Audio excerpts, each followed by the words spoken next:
নমস্কার, আমি দীপা। বড়দের প্রণাম আর ছোটদের অনেক অনেক ভালোবাসা জানিয়ে শুরু করছি আজকের নতুন ব্লগ। পুজো কিন্তু আমাদের এসেই গেছে, আর মোটে হাতে গোনা কয়েকটা দিন। পুজো মানেই কিন্তু বাঙালিদের পেট পুজো। পেট পুজো ছাড়া বাঙালিদের কোনো অনুষ্ঠানই হয় না। তো অনুষ্ঠানের দিনগুলোতে ঘরে বসে আমাদের খুব বেশিক্ষণ রান্না করতে ভালোও লাগে না, কিন্তু মন চায় খুব একটু ভালো কিছু খাবো। তো আজকে আমি পুজো স্পেশাল তোমাদের জন্য নিয়ে এসেছি এটা কাশ্মীরি পনির আইটেম, যেটা খেতে ভীষণই সুস্বাদু হয় আর খুব অল্প সময়ে অল্প কিছু ইনগ্রিডিয়েন্টসে তৈরি হয়ে যাবে।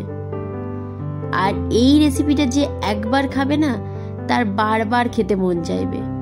বাড়িতে অতিথি এলে যদি একবার খাও, সে আঙুল চাটতে বাধ্য হবে। আর এই রেসিপিটা তোমরা পুজোর সময় পঞ্চমী থেকে সপ্তমী যে কোনো দিনের মধ্যেই বানাতে পারো।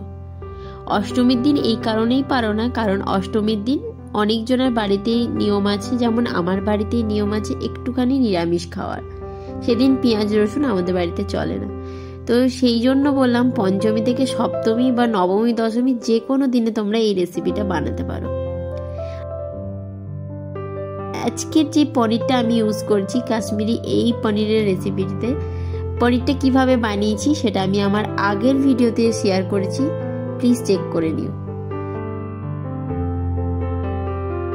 এই রেসিপিতে পনিরটা একটু অন্য রকমের হলেই বেশি টেস্টি হয়, তবে তোমরা চাইলে নর্মাল পনির দিয়েও এটাও কিন্তু বানাতে পারো। তাহলে এবার চলো রেসিপিতে ফেরা যাক। প্রথমেই আমি একটা কড়াইয়ের মধ্যে গরম জল দিয়ে দিয়েছি, আর তার মধ্যে দুটো পেঁয়াজ, কিছুটা আদা, একটু টমেটো, দুটো ছোট ছোট টমেটো, 7-8টা মতো কাজু বাদাম, আর 7-8টা মতো আমন্ডস, গোটা গরম মশলার মধ্যে এলাচ, লবঙ্গ, দারচিনি, জায়ফল, জয়িত্রী আর গোলমরিচ দিয়ে আমি বেশ সুন্দর করে ওটা ফোটাতে দিয়েছি। ওটা একবার ফুটে আসবে, ততক্ষণ আমি এইদিকে আমি যে 1 বাঁচ মতো মেথির শাক নিয়েছি সেটাকে বেশ সুন্দর করে কুচিয়ে নিয়েছি। তো আমি হাতে কুচাচ্ছিলাম, দেখলাম সেইভাবে অত মিহি করে কুচানো হচ্ছে না, তো আমি সেই জন্য এটাকে মিহি করার জন্য একটুখানি মিক্সিতে 2বার ঘুরিয়েও নিয়েছি। তোমরা যদি পারো তোমাদের যে চপার থাকে সেই চপার দিয়েও সুন্দর করে কিন্তু কেটে নিতে পারো। মেন কথা, এই মেথিটাতে যে মেথিটা ইউজ করা হবে, মেথির শাকটা, সেটা একদম ফাইন চপড হতে হবে।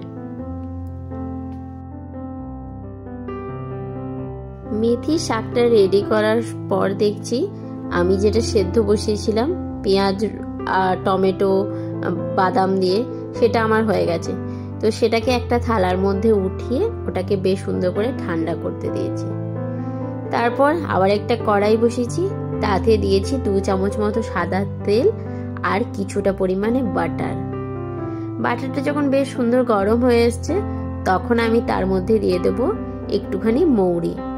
মৌরি কিন্তু এই রান্নার একদম শো স্টপার। মৌরি ছাড়া কিন্তু এই রান্নার একদমই টেস্ট আসবে না। তো মৌরিটা দেওয়ার পর মৌরিটা থেকে যখন একটা সুন্দর স্মেল উঠবে, তখন 4-5টা মতো রসুনকে আমি আগে থেকে ফাইন চপ করে রেখেছিলাম, সেই রসুনটাকে এই মৌরিটার উপরে দিয়ে দেব। তারপর সমস্ত কিছু বেশ সুন্দর করে একটু নাড়িয়ে চাড়িয়ে যখন একটা সুন্দর গন্ধ উঠবে, তখন তার মধ্যে শাকটা দিয়ে দেব। শাকটা দিয়ে বেশ সুন্দর করে নাড়াচাড়া করতে হবে। আর অনেক সময় মেথির শাক দিয়ে কোনো কিছু বানালে সেটা তিতো হয়ে যায়। কেন হয় বলো তো? মেথির শাকটা বেশ সুন্দর করে না কষানোর জন্য। মেথির শাক যদি সুন্দর করে কষানো হয়, মানে যদি একটুও জল না থাকে, তখন কিন্তু একদমই তিতো ভাবটা থাকে না। তো মেথির শাকটা দিয়েও বেশ সুন্দর করে কষানো হয়ে গেছে। তো এবার যে আমি ওই মশলাটা করে রেখেছিলাম পেঁয়াজ, টমেটো, কাজু বাদাম, আমন্ডস দিয়ে, সেটাকে আমি এবার মেথির শাকটার উপরে দিয়ে দিচ্ছি। দিয়ে বেশ সুন্দর করে কষাতে হবে। যতক্ষণ না তেল ছেড়ে আসবে ততক্ষণ অবধি কিন্তু সুন্দর করে কষাতে হবে।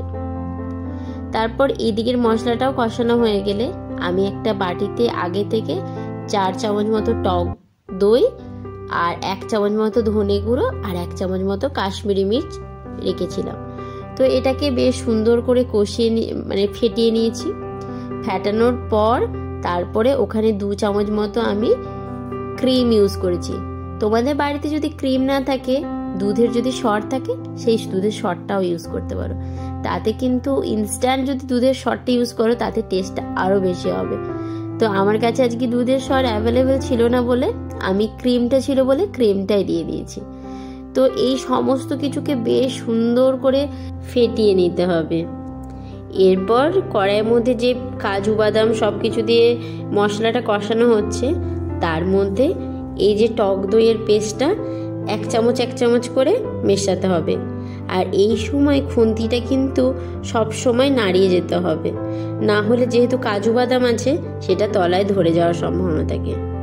তো সমস্তটা এর মধ্যে দিয়ে বেশ যখন তেল ছেড়ে আসবে তার উপরে পনিরগুলো দিয়ে দিতে হবে।